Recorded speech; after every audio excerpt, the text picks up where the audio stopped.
स्वागत है आप सभी का हमारे चैनल पे। आप लोगों के लिए कुछ इम्पोर्टेंट क्वेश्चन लाई हूँ जो सीटेट के एग्ज़ाम में संभावित है कि पूछे ही जाते हैं। तो पहला प्रश्न है, निम्न में से कौन बीज नहीं है? तो पहला ऑप्शन है हमारा गेहूँ, काली मिर्च दूसरा ऑप्शन है, तीसरा साबूदाना, चौथा सौंफ। तो आपको बता दें कि हमारा राइट आंसर होगा साबूदाना। बढ़ते हैं अगले प्रश्न की ओर। निम्न में से कौन सी बीमारी इकट्ठे हुए पानी से हो सकती है? आप देख रहे हैं, पहला है मलेरिया, दूसरा है पोलियो, तीसरा निमोनिया और चौथा है चेचक। तो हमारा राइट आंसर हो जाएगा मलेरिया। अब बढ़ते हैं अगले प्रश्न की ओर।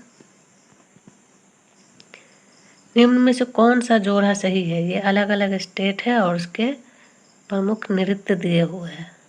तो ये पहला है असम बिहू, दूसरा है उड़ीसा भारतनाट्यम, तीसरा है तमिलनाडु लावनी और चौथा है कर्नाटक कथक।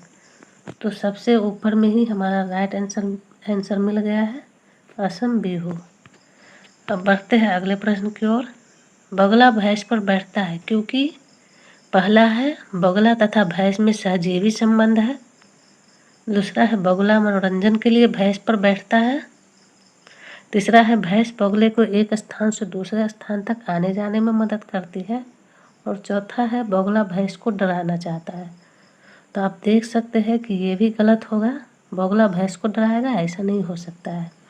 बगुला तो खुद यहाँ से वहाँ जा सकता है। और मनोरंजन के लिए ये बिल्कुल भी नहीं। तो हमारा राइट आंसर हुआ सहजीवी संबंध है, यानी छोटे छोटे कीड़े होते हैं भैंस के ऊपर, उसको खाने के लिए वो उस पर बैठता है बगुला। अब अगले प्रश्न की ओर बढ़ते हैं। हाँ, ये इम्पोर्टेंट है। किस राज्य के लोग नारियल के तेल में पकी हुई मछली खाना पसंद करते हैं? हम लोग को तो सरसों के तेल में अच्छा लगता है, वहाँ के लोग को नारियल के तेल में अच्छा लगता है मछली पकाकर खाना। तो पहला है गोवा के लोग, दूसरा है जम्मू और कश्मीर के लोग, तीसरा बिहार के लोग और चौथा मिजोरम के लोग।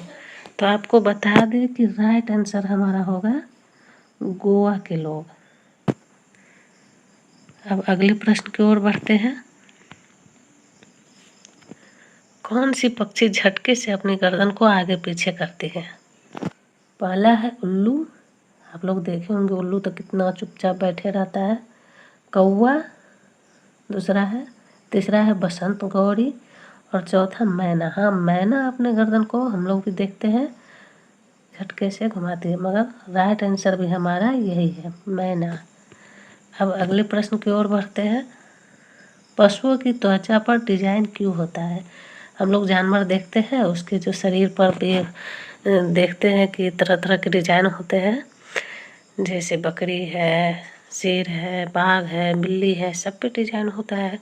तो पूछ रहा है कि क्यों होता है? तो पहला है त्वचा पर बालों के कारण, दूसरा जलवायु के कारण, तीसरा है उसकी शारीरिक शक्ति को इंगित करता है यानी दर्शाता है, और चौथा है परावर्तित प्रकाश के कारण। तो हमारा राइट आंसर होगा उसके बालों के कारण। कहीं कहीं ये भी बताते हैं कि जलवायु के कारण, लेकिन एनसीईआरटी के रूप में बालों के कारण, और ये हकीकत भी है। चलिए अगले प्रश्न की ओर बढ़ते हैं। वृक्षवासी जानवर को किस रूप में जाना जाता है? वृक्षवासी से हो गया जैसे बंदर हुआ, उसके बाद लंगूर भी हुआ, कोआला हुआ, कई तरह के जानवर हैं जो पेड़ पर ही रहते हैं। तो क्या उसको कहते हैं स्थलीय जानवर? यहाँ पहला ऑप्शन है, दूसरा है भूमिगत जानवर और तीसरा है हवाई जानवर और चौथा है जलीय जानवर। स्थलीय से समझते हैं जमीनी जानवर यानी जमीन, ठीक। भूमिगत यानी जमीन के अंदर, ये हुआ। वहीं जलीय से आप सब समझ गए हैं कि जल में रहने वाले, और हवाई से हो गया मतलब कि यानी न जमीन पे न जल में। तो ज़्यादातर पेड़ पे ही रहते हैं, वो पेड़ से लटके रहते हैं, पेड़ पे ही रहते हैं, तो हवाई जानवर कहते हैं। इसका राइट आंसर हुआ। अब अगली प्रश्न की ओर बढ़ते हैं। यहाँ देख सकते हैं आप लोग कि निम्न में से वर्षा के मुख्य कारण की पहचान करें। यहाँ है तो पहला है अवसादीकरण, दूसरा है संघनन, तीसरा है वाष्पीकरण और चौथा ऑप्शन है हमारा 2 और 3 दोनों। तो जैसा कि हम सब जानते हैं कि संघनन का मतलब हुआ कि बादल से पानी बरसना, ठीक। और वाष्पीकरण का होता है बादल बनना, बादल बनता है वाष्प से, भाप से। तो हमारा राइट आंसर क्या होगा? दोनों हो जाएगा, 2 और 3 दोनों, संघनन और वाष्पीकरण दोनों। आई होप कि आप लोग के लिए ये बहुत ही इम्पोर्टेंट सेशन रहा होगा। ये मेरा पहला सेशन है प्रश्न को लेकर के।